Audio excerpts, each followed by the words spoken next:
గౌరవ ముఖ్యమంత్రి రేవంత్ రెడ్డి గారి అధ్యక్షతన తెలంగాణ రాష్ట్ర కేబినెట్ సుదీర్ఘంగా అనేక అంశాల మీద చర్చించి నిర్ణయాలు తీసుకోవటం జరిగింది. ప్రధానంగా కేంద్ర ప్రభుత్వం ఏదైతే ఆనాడు యూపీఏ గవర్నమెంట్ లో కీర్తిశేషులు భారత ప్రధాని మన్మోహన్ సింగ్ గారి ప్రధానమంత్రిగా ఉన్నప్పుడు ఉద్యోగ భద్రత, కార్మికులకు భద్రత కల్పించాలని ఆనాడు యూపీఏ ప్రభుత్వం దేశవ్యాప్తంగా పేదవాళ్లు నచ్చే మెచ్చే విధంగా ఉపాధి హామీ కార్యక్రమాన్ని ఆనాడు యూపీఏ ప్రభుత్వం అన్ని రాష్ట్ర ప్రభుత్వాలు ఆమోదించే విధంగా ఆనాడు 2006లో ఏర్పాటు చేయడం జరిగింది. తదుపరి ఎన్డీఏ ప్రభుత్వంలో ఈనాడు రాష్ట్ర ప్రభుత్వాల అభిప్రాయాలకు భిన్నంగా దేశంలోని ప్రజల అభిప్రాయాలకి, కూలీల అభిప్రాయాలకి, పేదవాడి అభిప్రాయాలకి భిన్నంగా ఈ ఉపాధి హామీ పథకాన్ని పేరు మార్చి విబిజీ రామ్జీ పేరుతో రాష్ట్రాల అభ్యంతరం తెలియచేస్తున్న, దేశంలోని పేదవాళ్ళు అభ్యంతరాన్ని తెలియచేస్తున్న ఒంటెద్దు పోకడతో కేంద్ర ప్రభుత్వం ఈ జీరామ్జీ కార్యక్రమాన్ని నిన్న 1వ తారీఖు నుంచి దేశవ్యాప్తంగా ప్రవేశపెట్టింది. జనవరిలో అసెంబ్లీ సమావేశాల్లో ఏదైతే ఈ ఉపాధి హామీ కార్యక్రమాన్ని పేరు మార్చి పేదవాళ్ళ హక్కులను హరించే విధంగా ఈ చట్టాన్ని తీసుకొచ్చిన అంశంలో తెలంగాణ అసెంబ్లీ ఏకగ్రీవంగా దాన్ని వ్యతిరేకరిస్తూ తీర్మానం చేసి కేంద్రానికి కూడా పంపటం జరిగింది.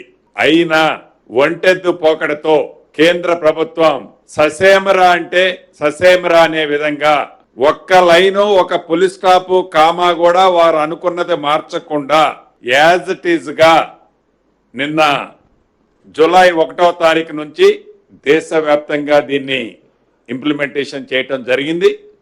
దీని మీద రాష్ట్ర ప్రభుత్వం గౌరవ సహచర మంత్రివర్యులు ఉత్తమ్ కుమార్ రెడ్డి గారితో ఒక కేబినెట్ సబ్ కమిటీని కూడా ఏర్పాటు చేసి దేశంలోని మిగతా రాష్ట్ర ప్రభుత్వాలు దీని మీద ఏ రకమైన ఆలోచనలో నిర్ణయాలు తీసుకుంటున్నారో అదే రకంగా ఈ కొత్త చట్టంలో ఏమేమి మార్పులు చేశారో ఈ మార్పులు చేయటం వలన రాష్ట్ర ప్రభుత్వానికి కానీ, కార్మికులకి, కర్షకులకి, నిరుపేదలకి ఎంత నష్టము జరుగుద్దో దాన్ని ఎలా ఫుల్ఫిల్ చేయగలుగుతామో ఈ సబ్ కమిటీని ఒక రిపోర్టు ఇవ్వమని గౌరవ ముఖ్యమంత్రి గారి సూచనలతో సబ్ కమిటీని వేశారు.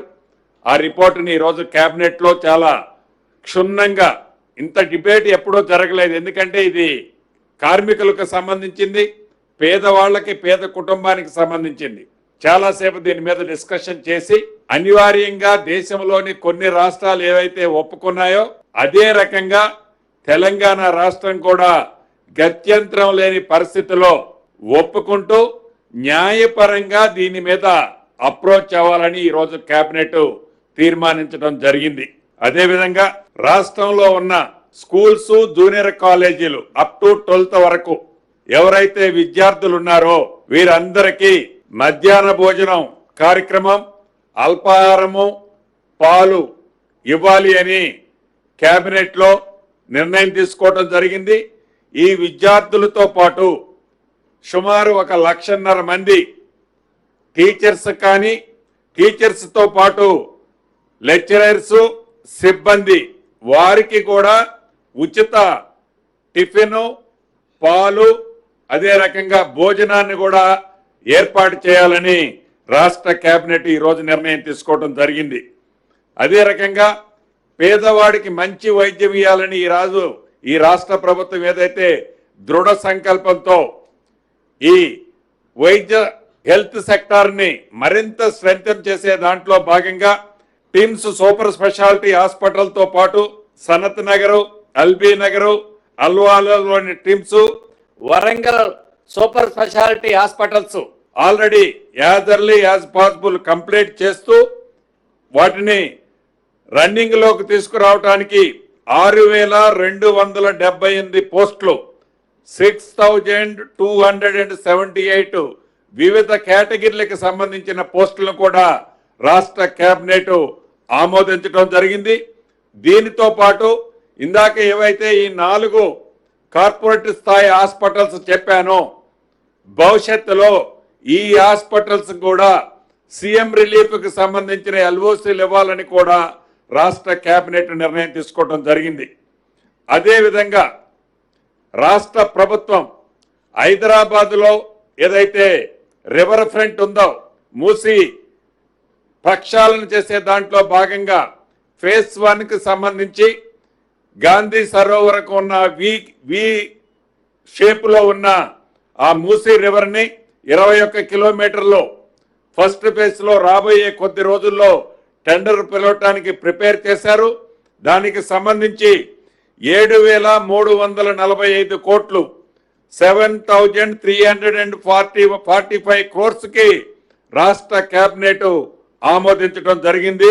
ఫస్ట్ ఫేజ్ కు సంబంధించిన ఈ 21 కిలోమీటర్లకు సంబంధించి దీనివల్ల రాబోయే రోజుల్లో ఏ ఉద్దేశంతోనైతే ఈ మూసీ పరివాహక ప్రాంతంలో ఉండే ప్రజలు కొన్ని దశాబ్దాలుగా ఇటు మురుగుతో అటు వరదలు వచ్చినప్పుడు అభద్రతతో ఉన్నారో శాశ్వతంగా వారికి మంచి జరగటమే కాకుండా అదే రకంగా లింక్ రోడ్డు లాగా ఈ మూసీకి బోత్ సైడ్స్ ఉన్న బ్యాంకుల్ని డెవలప్ చేసి ఇంప్రూవ్ చేసి దీన్ని రహదారుల వల్ల అంతర్గతంగా ఈ కోర్ సిటీలో ఉన్న ప్రజలకి ట్రాన్స్పోర్ట్ ప్రయాణానికి మరిన్ని వసతులు సౌకర్యాలు కూడా కలుగుద్దనేది కూడా మీ ద్వారా రాష్ట్ర ముఖ్యంగా జిహెచ్ఎంసీ పరిధిలో ఉండే ప్రజానికానికి తెలియజేస్తున్నాం.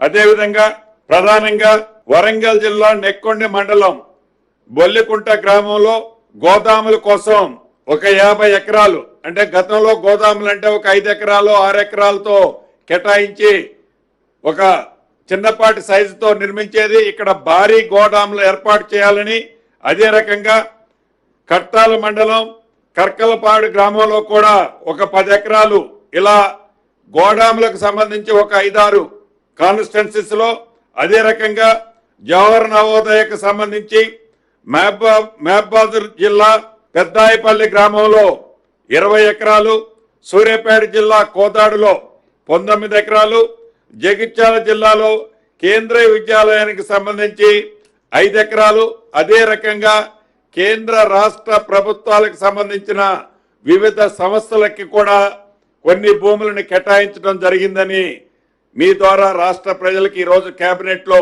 జరిగిందని మీ ద్వారా రాష్ట్ర ప్రజలకు తెలియజేయడం జరుగుతుంది. సుప్రీంకోర్టుకి కూడా అప్రోచ్ అవ్వాలని ఈరోజు కేబినెట్ నిర్ణయం తీసుకోవడం జరిగింది.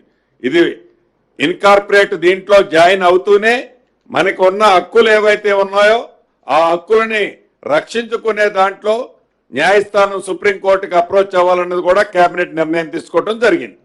అంటే యాజ్ ఇట్ ఈజ్ గా అన్ని స్టేట్లు కూడా ఇన్కార్పొరేట్ అయ్యాయి. వాళ్ళు మనలాగానే మిగతా స్టేట్లు కూడా న్యాయ పోరాటానికి ప్రిపేర్ అవుతున్నారు.